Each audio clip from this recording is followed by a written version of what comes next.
I found out that my girlfriend is lying about being a nurse and that she has a healing power. I confronted her, and she went completely crazy. I don't know what to think. The situation is that a buddy I've known for a few years who is dating another friend of mine has informed me that my girlfriend that I've known for 8 months is lying about her occupation. He is an EMT and she claims to be a nurse at a certain hospital in our city. EMT buddy swears up and down there is no way she works there. This is shocking to me. She's in scrubs all of the time. I picked her up from the hospital she claims to work at. She has medical books all over her apartment, etc. EMT buddy and my girlfriend have only met once on a double date with my other friend. They did talk shop a bit, and he's basing this accusation on that conversation. He told me he would bet money she had never stepped foot on the ward she claims to work in. For reference, she says she's a psych nurse at this prestigious hospital, and her EMT buddy asked her which unit she worked on. There are 2 at this hospital, the East and West units. He tested her by asking, "Do you work on North or South?" And she said, "North," and that she referred to patients being violent as a code gray, and that is not the terminology used at that hospital. There were more small, technical details he claimed she got wrong, like their nurses' stations being open and not enclosed spaces, things like that. On one hand,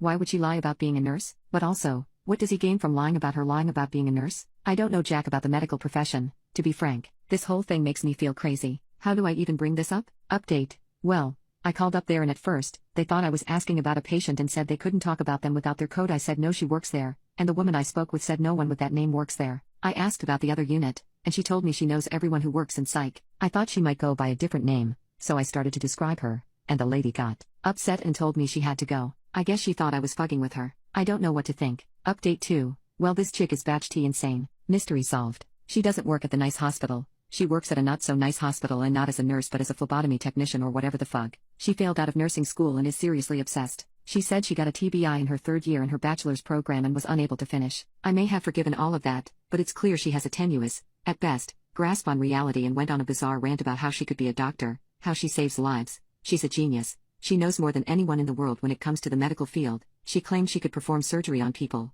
that she had healing powers, that she's the most significant person in the world, just on and on. Seriously unhinged type poop. I had to tap out because she was scaring me. I've never been in such proximity to someone having a mental breakdown. I wasn't supposed to see her until yesterday and I ambushed her at her apartment. Finally, I just had to leave. I feel bad about confronting her. I probably shouldn't have left her alone at all after that. Update 3. My ex-girlfriend deceived me for our entire relationship. She told me she was a very important charge nurse with a BSN and worked at a prestigious hospital in our area. Here in reality she is not a nurse at all but a phlebotomy technician and not at a prestigious hospital either. She had a total breakdown when I confronted her about all of this and ended up getting put on an involuntary psych hold. I do not know how she did it, but she was released after only 2 days and is entirely off the rails. She broke into my house. The other day, I came home from work, and she was in my shower. I'm not taking a shower, just chilling with my cat. It fucking freaked me out. She ran off before the cops came. They couldn't find her. She moved here a few months before we started dating, and I didn't know any of her family. After she broke into my house, I did internet sleuthing and tracked down her parents and older brother. I could contact her mom because they have a landline with a listed number. I told her the situation. I gave her all of the information I knew about my ex. Her mom thanked me very much. My ex went ghost on her family about a year ago. Her mom told me they would take care of it and wanted her to return home. Her brother called me very frantic shortly after I got off the phone with their mom and I talked to him for a while. He said he was flying out first thing to hunt my ex down. That was yesterday. I was satisfied and relieved with the response.